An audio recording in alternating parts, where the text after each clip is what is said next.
ಎಲ್ರಿಗೂ ನಮಸ್ಕಾರ. Welcome back to my YouTube channel. ಇವತ್ತಿನ ವಿಡಿಯೋದಲ್ಲಿ ಗರ್ಗರಿಯಾಗಿ ತುಂಬಾ ಟೇಸ್ಟಿ ಆಗಿರುವಂಥ ಬಾಳೆಕಾಯಿ ಕಬಾಬನ್ನು ಯಾವ ರೀತಿ ಮಾಡೋದಂತ ತೋರಿಸ್ತಾ ಇದ್ದೀನಿ. ಬಾಳೆಕಾಯಿ ಕಬಾಬ್ ಮಾಡೋದಕ್ಕೆ ನಾನಿಲ್ಲಿ 2 ಮೀಡಿಯಂ ಸೈಜ್ನ ಬಾಳೆಕಾಯಿಗಳನ್ನು ತೊಗೊಂಡಿದ್ದೀನಿ. ಫಸ್ಟಿಗೆ ಬಾಳೆಕಾಯಿದು ಸಿಪ್ಪೆ ಸುಲಿದ್ಬಿಟ್ಟು ನೀರಿಗೆ ಹಾಕ್ಕೊಂಡಿದ್ದೀನಿ. ನೀರಿಗೆ ಹಾಕೋದ್ರಿಂದ ಬಾಳೆಕಾಯಿ ಪೀಸ್ಗಳು ಕಪ್ಪಾಗೋದಿಲ್ಲ. ನೀವು ಬಾಳೆಕಾಯಿದು ಸಿಪ್ಪೆ ಸುಲಿದ ನಂತರ ಯಾವ ಶೇಪಲ್ಲಿ ಬೇಕಾದ್ರೂ ಕಟ್ ಮಾಡ್ಕೊಳ್ಬೋದು. ಫಸ್ಟಿಗೆ ನಾನಿಲ್ಲಿ ಕಬಾಬ್ ಮಸಾಲೆ ರೆಡಿ ಮಾಡ್ಕೊಳ್ತಾ ಇದ್ದೀನಿ. ಒಂದು ಬೌಲ್ಗೆ 2 ಚಮಚ ಆಗೋಷ್ಟು ಖಾರದ ಪುಡಿ ಹಾಕ್ಕೊಂಡಿದ್ದೀನಿ. ಕಾಶ್ಮೀರಿ ಅಥವಾ ಬ್ಯಾಡಗಿ ಚಿಲ್ಲಿ ಪೌಡರ್ ಹಾಕೋದ್ರಿಂದ ಕಲರ್ ಚೆನ್ನಾಗಿ ಬರುತ್ತೆ ಮತ್ತು ಖಾರ ಆಗೋದಿಲ್ಲ. ಹಾಗೆಯೇ 1 ಚಮಚ ಆಗೋಷ್ಟು ಧನಿಯಾ ಪುಡಿ ಹಾಕ್ಕೊಂಡಿದ್ದೀನಿ ಮತ್ತು 3 ರಿಂದ 4 ಚಿಟಿಕೆ ಆಗೋಷ್ಟು ಅರಿಶಿನ ಪುಡಿ ಹಾಕ್ಕೊಳ್ಬೇಕು. 1/4 ಚಮಚ ಆಗೋಷ್ಟು ಗರಂ ಮಸಾಲೆ ಪುಡಿ ಮತ್ತು 1/4 ಚಮಚ ಆಗೋಷ್ಟು ಶುಂಠಿ ಬೆಳ್ಳುಳ್ಳಿ ಪೇಸ್ಟನ್ನು ಹಾಕ್ಕೊಳ್ತಾ ಇದ್ದೀನಿ. ಹುಳಿಗೆ 1/4 ಭಾಗದಷ್ಟು ನಿಂಬೆಹಣ್ಣು ಹಿಂಡ್ಕೊಳ್ತಾ ಇದ್ದೀನಿ. ನಿಂಬೆಹಣ್ಣು ಬದಲಿಗೆ ಹುಣಸೆಹಣ್ಣಿನ ರಸ ಆದ್ರೂ ಪರವಾಗಿಲ್ಲ. ಹುಣಸೆಹಣ್ಣಿನ ರಸ ಆದರೆ ಒಂದು 2 ಚಮಚ ಆಗೋಷ್ಟು ಹುಣಸೆಹಣ್ಣಿನ ರಸ ಹಾಕ್ಕೊಳ್ಳಿ. 2 ಟೇಬಲ್ ಸ್ಪೂನ್ ಆಗೋಷ್ಟು ಕಾರ್ನ್ಫ್ಲೋರ್ ಹಾಕ್ಕೊಳ್ತಾ ಇದ್ದೀನಿ. ಕಾರ್ನ್ಫ್ಲೋರ್ ಹಾಕೋದ್ರಿಂದ ನಾವು ಕಬಾಬ್ ಫ್ರೈ ಮಾಡಿದಾಗ ಕೋಟಿಂಗ್ ಚೆನ್ನಾಗಿ ಬರುತ್ತೆ. ಹಾಗೆಯೇ 1 ಚಮಚ ಆಗೋಷ್ಟು ಅಕ್ಕಿ ಹಿಟ್ಟನ್ನು ಹಾಕ್ಕೊಳ್ತಾ ಇದ್ದೀನಿ. ಅಕ್ಕಿ ಹಿಟ್ಟು ಹಾಕೋದ್ರಿಂದ ಕ್ರಿಸ್ಪಿಯಾಗಿ ಬರುತ್ತೆ.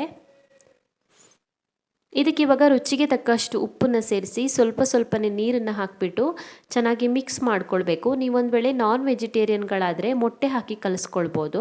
ವೆಜಿಟೇರಿಯನ್ಗಳಾದರೆ ನೀರು ಹಾಕಿಬಿಟ್ಟು ಕಲಿಸ್ಕೊಳ್ಳಿ. ನಾನಿಲ್ಲಿ ನೀರು ಹಾಕಿ ಕಲಿಸ್ಕೊಳ್ತಾ ಇದ್ದೀನಿ. ಮೊಟ್ಟೆ ಅಥವಾ ನೀರು ಯಾವುದಾದ್ರೂ ಯೂಸ್ ಮಾಡ್ಬೋದು.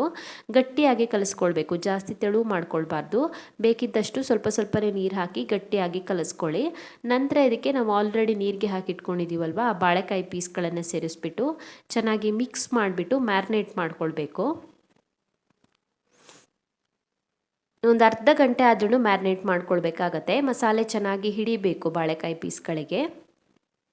ಬಾಳೆಕಾಯಿ ಪೀಸ್ಗಳು ಮ್ಯಾರಿನೇಟ್ ಆದ ನಂತರ ಇದನ್ನು ಇವಾಗ ಡೀಪ್ ಫ್ರೈ ಮಾಡ್ಕೊಳ್ಬೇಕು. ನಾನಿಲ್ಲಿ ಒಂದು ಪಾತ್ರೆಯಲ್ಲಿ ಎಣ್ಣೆನ ಕಾಯೋದಕ್ಕೆ ಇಟ್ಟಿದ್ದೀನಿ, ಫ್ರೈಂಗ್ ಪ್ಯಾನಲ್ಲಿ. ಎಣ್ಣೆ ಒಂದು ಸಲ ಪೂರ್ತಿಯಾಗಿ ಕಾದ ನಂತರ ನಾವು ಆಲ್ರೆಡಿ ಮ್ಯಾರಿನೇಟ್ ಮಾಡಿ ಇಟ್ಕೊಂಡಿರುವಂಥ ಬಾಳೆಕಾಯಿ ಪೀಸ್ಗಳನ್ನು ಸೇರಿಸ್ಬಿಟ್ಟು ಒಂದು 3 ರಿಂದ 4 ನಿಮಿಷ ಆದ್ರೂ ಡೀಪ್ ಫ್ರೈ ಮಾಡ್ಕೊಳ್ಬೇಕಾಗತ್ತೆ. ಒಂದು ಸಲ ಎಣ್ಣೆ ಕಾದ ನಂತರ ಉರಿನ ಮೀಡಿಯಂ ಫ್ಲೇಮಲ್ಲಿ ಇಟ್ಕೊಳ್ಳಿ. ಮೀಡಿಯಂ ಫ್ಲೇಮಲ್ಲಿ 3 ರಿಂದ 4 ನಿಮಿಷದವರೆಗೂ ಡೀಪ್ ಫ್ರೈ ಮಾಡ್ಕೊಳ್ಬೇಕು. ಸೊ ಒಂದು 3-4 ನಿಮಿಷದವರೆಗೂ ಡೀಪ್ ಫ್ರೈ ಮಾಡ್ಕೊಂಡಿದ್ದೀನಿ. ನೀವು ಸಣ್ಣ ಪೀಸ್ಗಳಾಗಿ ಕಟ್ ಮಾಡ್ಕೊಂಡಿದ್ರೆ ಇನ್ನೂ ಕೂಡ ಬೇಗನೆ ಆಗಿಬಿಡುತ್ತೆ. ಸೊ ಇದು ಚೆನ್ನಾಗಿ ಫ್ರೈ ಆಗಿದೆ. ರಿಮೂವ್ ಮಾಡ್ಕೊಳ್ತಾ ಇದ್ದೀನಿ ಪಾತ್ರೆಯಿಂದ. ತುಂಬಾ ಚೆನ್ನಾಗಾಗುತ್ತೆ ತಿನ್ನೋದಕ್ಕೆ. ಹೊರಗಡೆ ಕ್ರಿಸ್ಪಿಯಾಗಿ ಒಳಗಡೆ ಸಾಫ್ಟಾಗಿ ತುಂಬಾ ಚೆನ್ನಾಗಿರುತ್ತೆ ತಿನ್ನೋದಕ್ಕೆ. ನೀವು ಕೂಡ ಒಂದ್ಸಲ ಟ್ರೈ ಮಾಡಿ. ವೆಜ್ ಮೆನು ಎಲ್ಲ ಇರುವಾಗ ಸ್ಟಾರ್ಟರ್ ಆಗಿ ತುಂಬಾ ಚೆನ್ನಾಗಿರುತ್ತೆ. ಹಾಗೆಯೇ ಸ್ನ್ಯಾಕ್ಸ್ ಆಗಿ ತಿನ್ನೋದಕ್ಕೂ ಕೂಡ ಚೆನ್ನಾಗಿರುತ್ತೆ.